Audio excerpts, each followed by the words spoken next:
قيوم برحمتك أستغيث يا حي يا قيوم برحمتك أستغيث يا الله আসমান থেকে কেউ ফিরে তাকান আপনি আল্লাহ।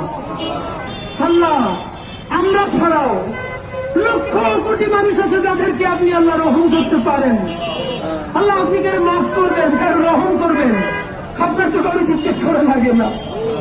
আল্লাহ এই আরশের কসম, আপনার ইজ্জতের কসম, আপনি ছাড়া আমাদের আর কোনো আল্লাহ নাই, আপনি ছাড়া আর কেউ আমাদের দেহের মালিক নাই। আল্লাহ এমন রাষ্ট্র আমরা বানাতে পারি নাই যে এই রাষ্ট্রের পুলিশ বাপের বয়সে জারি করা মানুষগুলো দেখলে আল্লাহ গায়ে হাত তুলবে না, সম্মান করবে। আল্লাহ সেই রাষ্ট্র আমরা বানাইতে পারি না। আল্লাহ আমাদের প্রোগ্রামে গিয়ে আজকে এক মা কান্না করে বলতেছে পুলিশ থেকে আহার উপরে এমন পিটান দিচ্ছে তারা হয়তো আইতে পারে না। আল্লাহ আমি চিন্তা করে দেখতেছিলাম আমার মা বাসা